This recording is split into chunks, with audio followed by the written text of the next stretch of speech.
నమస్కారం. తూర్పుగోదావరి జిల్లా వార్తలు. రాష్ట్ర ప్రభుత్వం ప్రజా ఆరోగ్యానికి పెద్దపీట వేస్తూ ఆరోగ్య భరోసా ఇవ్వడం జరుగుతోందని జిల్లా కలెక్టర్ కె మాధవీలత తెలిపారు. మంగళవారం రాజమహేంద్రవరం రూరల్ మండలం తొర్రేడు గ్రామంలో జరిగిన జగనన్న ఆరోగ్య సురక్ష 2వ విడత కార్యక్రమాన్ని కలెక్టర్ పరిశీలించి మాట్లాడారు. 1వ విడత జగనన్న ఆరోగ్య సురక్ష వైద్య శిబిరం క్రింద జిల్లాలో 441 వైద్య శిబిరాలు నిర్వహించి వైద్య పరీక్షలు చేయడం జరిగిందని చెప్పారు. దీనిలో వైద్య పరీక్షలు చేయడంతో పాటు ఉచితంగా మందులు కూడా అందజేశామని తెలిపారు. ఆ క్రమంలో 2వ విడత జగనన్న సురక్ష వైద్య శిబిరం ద్వారా అనుసంధాన వైద్య సేవలు లక్ష్యంగా పెట్టుకున్నట్లు పేర్కొన్నారు. ప్రతి 6 నెలలకు ఒకసారి ఆయా గ్రామాల్లో పట్టణ ప్రాంతాల్లో జగనన్న ఆరోగ్య సురక్ష శిబిరాలు నిర్వహించేలా ప్రణాళిక సిద్ధం చేశామన్నారు. గ్రామీణ ప్రాంతాల్లో మంగళ శుక్రవారాల్లో 2 సార్లు, పట్టణ ప్రాంతాల్లో ప్రతి బుధవారం ఒకసారి ఈ వైద్య శిబిరాలను ఏర్పాటు చేయడం జరుగుతుందని వివరించారు. జగనన్న ఆరోగ్య సురక్ష ఫేజ్ 2 అనేది స్టార్ట్ చేసుకోవడం జరుగుతుంది. ఇది రూరల్ ఏరియాస్ లో ప్రతి మంగళవారము శుక్రవారము జరుగుతుంది.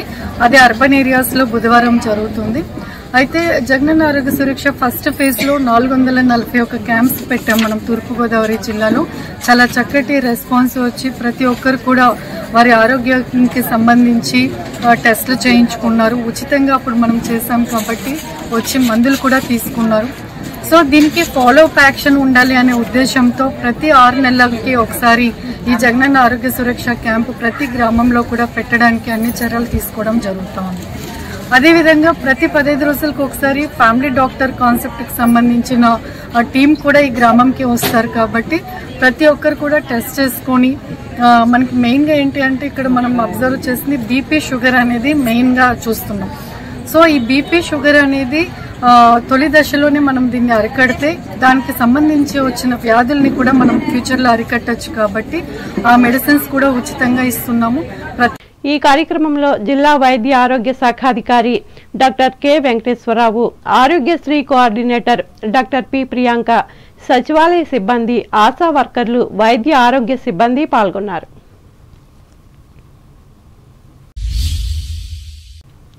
నిడదవోలు నియోజకవర్గ పరిధిలోని తిమ్మరాజుపాలెం, కంసాలిపాలెం గ్రామాల్లో ఒక్కొక్క చోట 23,94,000 రూపాయలతో నిర్మించిన రైతు భరోసా కేంద్ర భవనాలను ఎమ్మెల్యే జి శ్రీనివాసనాయుడు మంగళవారం ప్రారంభించారు. ఈ సందర్భంగా ఆయన మాట్లాడుతూ తమ ప్రభుత్వం రైతులకు ప్రాధాన్యతనివ్వడం ద్వారానే ఈ భవనాలు వస్తున్నట్లు చెప్పారు. 50 కోట్ల రూపాయల పైన, అది ఇన్సూరెన్స్ అవనండి, ఇన్పుట్ సబ్సిడీ అవనండి, రెండు కలిపి 50 కోట్ల రూపాయల వరకు ఇవ్వటం జరిగింది. అదేవిధంగా సున్నా వడ్డీ, రైతుకి సున్నా వడ్డీ పథకం ద్వారా 3,40,00,000 రూపాయలు ఇవ్వటం జరిగింది. వైఎస్ఆర్ యంత్ర సేవ ద్వారా 2 కోట్ల రూపాయల వరకు వారికి సబ్సిడీ ఇవ్వడం జరిగింది. ఇవన్నీ కలుపుకుని దాదాపుగా 190 కోట్ల రూపాయల వరకు ఈరోజు మన నిడదవోలు నియోజకవర్గంలో మరి రైతులందరికీ కూడా సహాయం అందించడం జరిగింది. ఆర్థిక సహాయం ప్రతి రైతు కూడా బాగుండాలని ఈ మధ్యన జరిగిన మరి ఏదైతే ధాన్యం కొనుగోలు ఉందో ప్రతి ఒక్కరు చూశారు. మనకి మొన్న జరిగిన సీజన్లో ప్రతి ఒక్కరికి ధాన్యం కొనుగోలు వెంటనే చేయటం, అదేవిధంగా 2-3 రోజుల్లోనే, కేవలం 2-3 రోజుల్లోనే వారి బ్యాంక్ ఖాతాలో డబ్బు వారికి చేర్చడం, ఇవన్నీ కూడా చక్కగా జరిగి రైతులందరూ కూడా ఎంతో సంతోషంగా ఉన్నారు. ప్రతి ఒక్కరూ కూడా జగన్ గారు మళ్ళీ ఉండాలి, మళ్ళీ మనకి ముఖ్యమంత్రిగా పరిపాలన మళ్ళీ చేయాలని కోరుకుంటా ఉన్నారు. ఎందుకంటే రైతుకి ఏదైనా ఇబ్బంది వస్తేనే వెంటనే స్పందించే ముఖ్యమంత్రి మన జగన్మోహన్ రెడ్డి.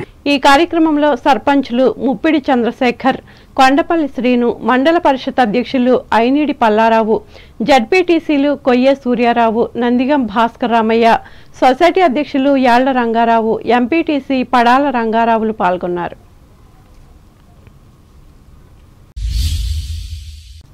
అంబేద్కర్ కోనసీమ జిల్లా వార్తలు. వైఎస్ఆర్ కాంగ్రెస్ పార్టీ సామాజిక బస్సు యాత్రను రాజోలు నియోజకవర్గంలోని మల్కీపురంలో జనవరి 5వ తేదీన నిర్వహించనున్నారు. ఈ మేరకు కార్యక్రమ ఏర్పాట్లను రాజోలు ఎమ్మెల్యే రాపాక వరప్రసాదరావు మంగళవారం పరిశీలించారు. కార్యక్రమానికి పలువురు రాజకీయ ప్రముఖులు హాజరు కానున్నారని చెప్పారు. అలాగే కార్యకర్తలకు, ప్రజలకు ఇబ్బందులు లేకుండా ఏర్పాట్లు చేస్తున్నట్లు వివరించారు. ఈ సందర్భంగా Razole CI R Govindaraju, Malkipuram SI Sampath కుమార్లకు పలు సూచనలు ఇచ్చారు. ఈ కార్యక్రమంలో ఈ నియోజకవర్గ వైసీపీ నాయకులు కేఎస్ఎన్ రాజు, రాజోలు, సకినేటిపల్లి, మామిడికుదురు, మల్కీపురం మండలాల వైఎస్ఆర్సీపీ ముఖ్య నాయకులు పాల్గొన్నారు. ఈ నెల 3వ తేదీన గుంటూరు జిల్లా తాడేపల్లిలో జరిగే రాష్ట్ర స్థాయి పంచాయతీరాజ్ సదస్సుకు స్థానిక సంస్థల ప్రజా ప్రతినిధులంతా హాజరు కావాలని ఉమ్మడి తూర్పుగోదావరి జిల్లా సర్పంచుల సమాఖ్య అధ్యక్షురాలు, అంబాజీపేట మండలం మాచవరం గ్రామ సర్పంచ్ నాగాబత్తుల శాంతకుమారి కోరారు. ఈ మేరకు ఆమె కార్యాలయంలో విలేకరులతో మాట్లాడుతూ ఆంధ్రప్రదేశ్ సర్పంచుల సంఘం అధ్యక్షురాలు వానపల్లి లక్ష్మి, పంచాయతీరాజ్ ఛాంబర్ అధ్యక్షులు వైవీబీ రాజేంద్ర ప్రసాద్ ఆధ్వర్యంలో సదస్సు జరగనున్నట్లు తెలిపారు. ముఖ్యంగా సర్పంచుల 16 డిమాండ్ల సాధన కోసం భవిష్యత్ ఉద్యమ కార్యాచరణను ఈ రాష్ట్ర సదస్సులో రూపొందిస్తామని వివరించారు. దీనికి ప్రతిపక్ష నాయకులు, మాజీ ముఖ్యమంత్రి నారా చంద్రబాబు నాయుడు పాల్గొని తమ మద్దతు తెలుపుతారని అన్నారు. తమ హక్కుల సాధన కోసం నిర్వహించే ఈ సదస్సులో రాజకీయాలకు అతీతంగా పాల్గొని విజయవంతం చేయాలని శాంతకుమారి కోరారు. అమలాపురం రూరల్ మండలం ఈదరపల్లిలో ఉన్న కోనసీమ మహాశాస్త్ర అయ్యప్ప స్వామి ఆలయం వద్ద స్వామివారి పడిపూజ కార్యక్రమాన్ని భక్తి శ్రద్ధలతో నిర్వహించారు. ఇందులో భాగంగా ఆలయ ప్రధాన అర్చకులు బ్రహ్మశ్రీ కొమ్మాలపల్లి నటరాజ్ పండిత బృందం ఆధ్వర్యంలో గంగుమళ్ల శ్రీనివాస్ గురుస్వామి నేతృత్వంలో లక్ష్మీ గణపతి నవగ్రహ హోమాలు, సూర్య నమస్కారాలు, అన్నాభిషేకం చేశారు. ఇటీవల అమెరికాలో జరిగిన రోడ్డు ప్రమాదంలో మృతి చెందిన ముమ్మిడివరం ఎమ్మెల్యే పొన్నాడ వెంకట సతీష్ కుమార్ బంధువుల మృతదేహాలు అమలాపురంలోని ఆయన నివాసానికి మంగళవారం చేరుకున్నాయి. మృతులను చూసిన ఎమ్మెల్యే బోరున విలపించారు. రాష్ట్ర మంత్రులు పినిపే విశ్వరూప్, చెల్లుబోయిన వేణుగోపాలకృష్ణ, పలువురు ఎమ్మెల్యేలు పొన్నాడకు ధైర్యం చెప్పారు.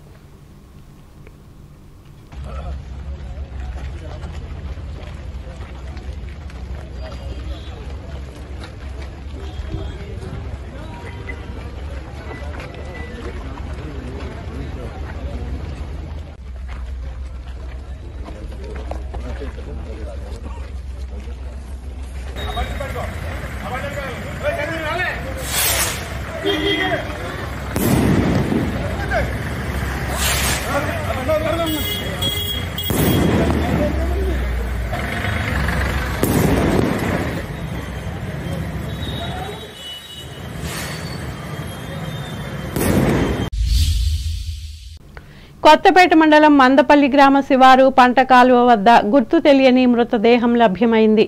మంగళవారం బొబ్బర్లంక అమలాపురం ప్రధాన పంట కాలువలో యువకుడి మృతదేహం కొట్టుకురావడం స్థానికులు గుర్తించారు. స్థానికులు పోలీసులకు సమాచారం అందించడంతో మృతదేహాన్ని కాలువ నుంచి బయటకు తీసి దీనిపై కేసు నమోదు చేసి కొత్తపేట ప్రభుత్వ ఆసుపత్రికి తరలించారు. ఏలూరు జిల్లా వార్తలు. ధనుర్మాస ఉత్సవాలను పురస్కరించుకుని ద్వారకా తిరుమలలో శ్రీవారి గ్రామోత్సవం మంగళవారం ఘనంగా నిర్వహించారు. స్వామివారు ఉభయ దేవేరులు గోదాదేవితో కలిసి తొళక్క వాహనంపై క్షేత్రపుర వీధుల్లో అట్టహాసంగా ఊరేగారు. తొలుత ఆలయంలో స్వామి అమ్మవార్లు గోదాదేవి ఉత్సవమూర్తులను తొళక్క వాహనంపై ఉంచి ప్రత్యేక పుష్పాలంకారాలు చేశారు. పూజాధికాలు చేసి హారతులిచ్చారు. అనంతరం శ్రీవారి వాహనం మేళతాళాలు, మంగళ వాయిద్యాలు, గజ అశ్వాసేవలు, భక్తుల గోవిందనామ స్మరణల నడుమ ఆలయ ప్రధాన రాజగోపురం మీదుగా పురవీధులకు పయనమైంది. ప్రతి ఇంటి ముంగిట భక్తులు స్వామి అమ్మవార్లకు నీరాజనాలు సమర్పించారు. అనంతరం ఆలయ ధనుర్మాస మండపంలో శ్రీవారు అమ్మవార్లు గోదాదేవికి అర్చకులు ప్రత్యేక పూజలు చేశారు.